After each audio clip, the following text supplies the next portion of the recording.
But I listened to him, and initially he was Mr. Knight in shining armor, but eventually abuse transpired in the relationship. And I can remember being a young girl watching talk shows and hear, young girls and wives talk about how their boyfriends or their husbands were beating them. And I can remember getting angry and bloop, bloop, turning the channel. They are so stupid. I don't understand how anybody could stay in that kind of relationship, not knowing that a few years later that I would have myself in that exact same situation. The first time Peter put his hands on me, I thought he was going to kill me.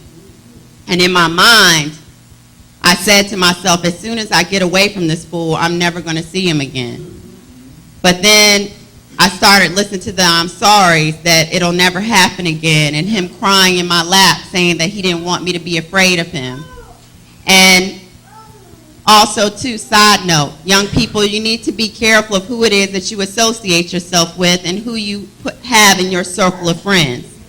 Because, see, I'm not gonna blame anyone for the decisions that I made, for the choices that I made, but understand, if I was around a group of girls and I just was beaten, and eventually I go to my girls and the guy, Peter, is sitting outside, and I go into the house with them because I wanted to get my things. It was kind of confusing for me for none of my girlfriends to say, Kemba, hey, what happened to you? What's wrong? You don't have to go outside with him. You can ride back with us. And ultimately, because nothing was said, I felt as if, let me just pick up my things and go on. And eventually, there was a sense of embarrassment and shame, where eventually when I got back to Hampton University, the one thing that was on my mind is that I didn't want anybody to see the blood vessels that were popped in my eyes and the bruises that were on my face from him strangling me. But eventually, things even get a little bit more crazier than that. Ultimately, in the video, you would have seen Peter in my parents' living room. So he had been to my parents' home. He knew where we lived. There was a point in time where he felt as if my parents were responsible for the federal government wanting to come after him so much, because basically there was a point in time where my father had found out that I was dating a drug dealer, because initially I was not honest and forthright to my parents as far as what's going on. Another side note, young people, understand that the people that love you, invest time, energy into you, and resources, always reverence and respect those relationships.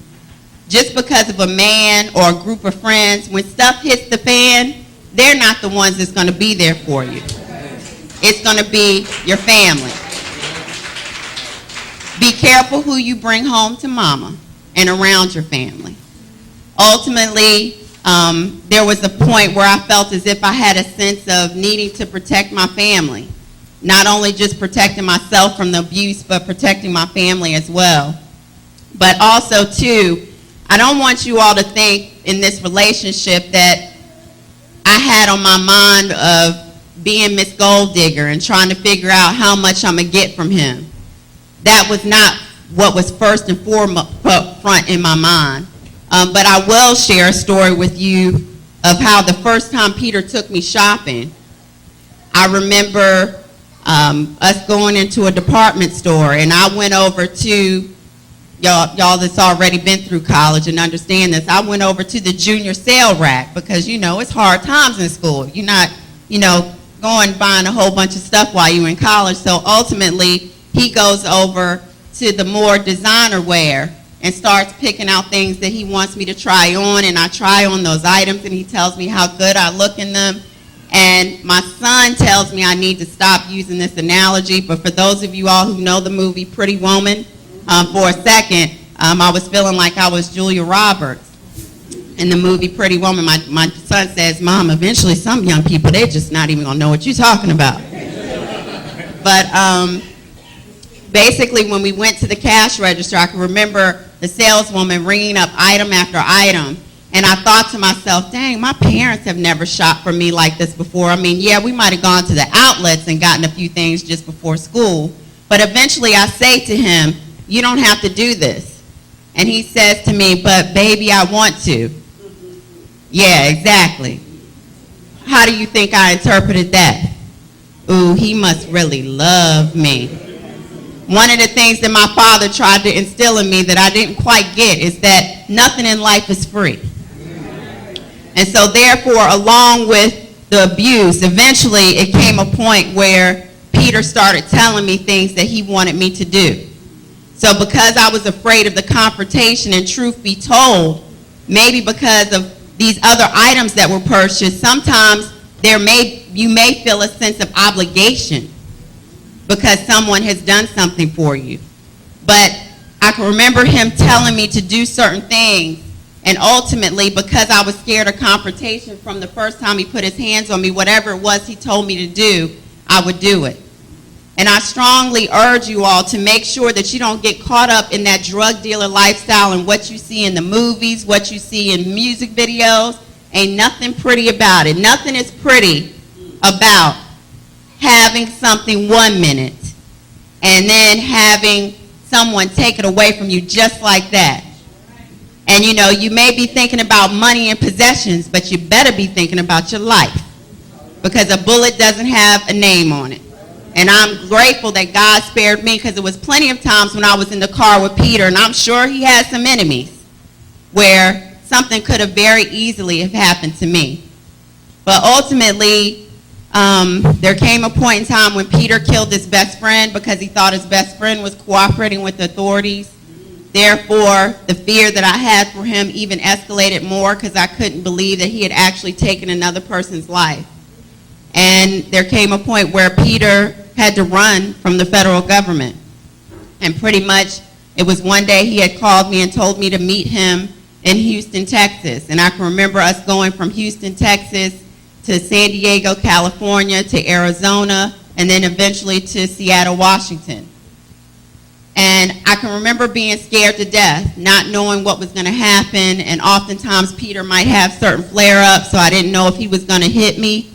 But I will say this, in the Father's house, I don't want you to take it the wrong way, because I strongly believe in there being a time and order and place for everything, that before you lay down with someone, before you have sex, that it should be done in the proper order of being married.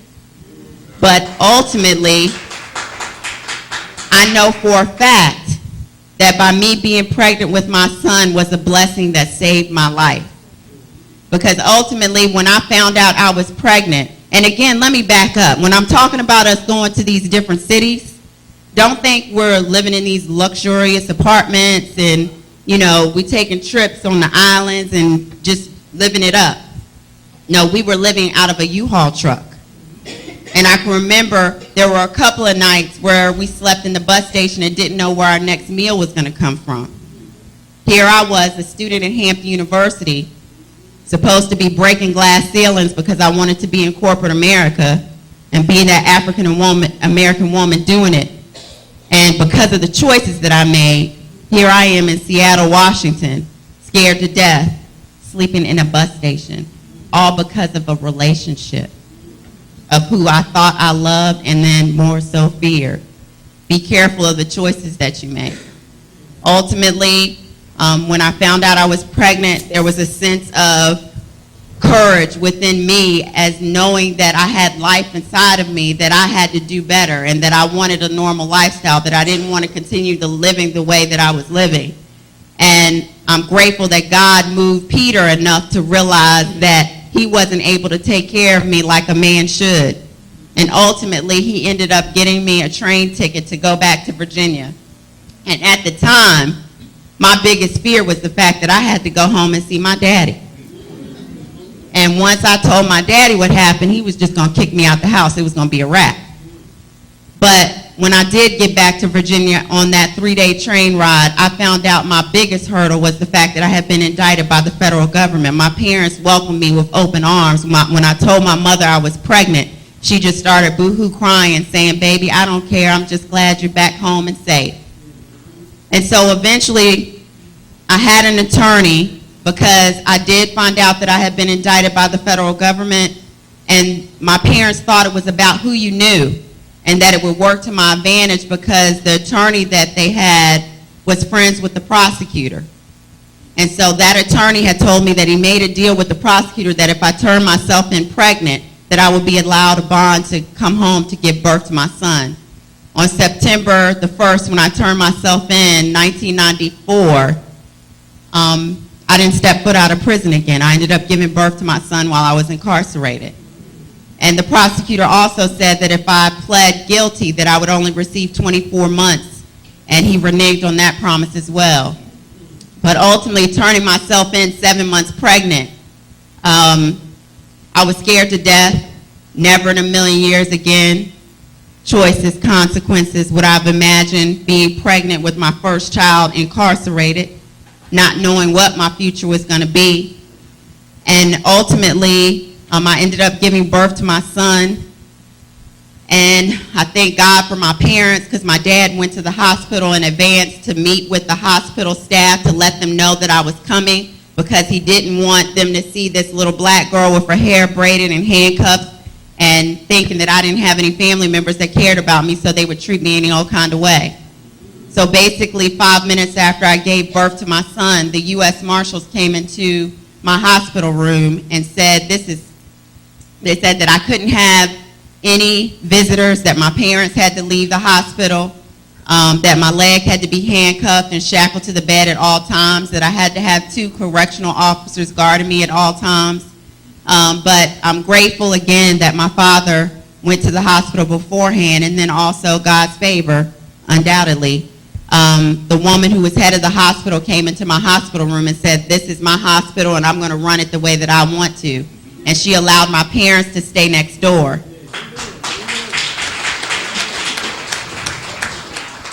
Had that not happened, my son would have automatically gone into the social service system because there wouldn't have been anybody physically there to take custody of him. I'm just going to read a short portion, and I'm going to continue talking, and somebody please tell me time if I'm talking too much, because I do want you all to have time for questions. But my sentencing hearing was not scheduled until April 1995, so I spent several months in jail thinking about Armani, that's my son, and writing letters to him even though he was still an infant. I also prayed a lot. I prayed and asked God to let me be a voice to keep other youth from making the same mistakes I did. Throughout my stay in jail, I was consumed with Bible study courses and reading the Word to gain strength. The people from prison ministries came in, and I always made a point to participate. My close relationship with God during that period is what kept me strong, and there were little things that let me know that God was listening to me. I saw little signs that let me know God hadn't abandoned me, even though I made mistakes. For example, after giving birth to Armani, I was really upset. I missed my baby and was depressed about the fact I couldn't be with him. Understand that after I gave birth to my son, I wasn't able to touch, smell, feel him again, because in county jail, all they have are the phone in the window. Just as I was, one morning around 2 o'clock, I woke up really sad, crying. Just as I was waking, my cell bars opened up and an officer came in to talk to me. This usually doesn't happen. Officers do not usually establish personal relationships with inmates. There are a few good ones who truly care, but in all actuality, they are trained not to care. One of the black female officers walked in my cell and asked me how I was doing. When I told her I was hurting because I missed my son, she started talking to me about God and how everything was going to be okay. She said if I put my trust in God, things would be okay. I did, and she was right. Another small sign during my stay in jail happened one day when I was looking for certain scripture passages from the Bible. It was one I really liked, but I couldn't remember it verbatim. It had to do with keeping the faith, and I really needed to read it so I could continue to work my way out of my depression. Later that day, I got a card from a woman from my home church. Inside the card was a bookmark with the passage I was looking for on it. If ye have faith as a grain of a mustard seed, ye shall say unto this mountain, remove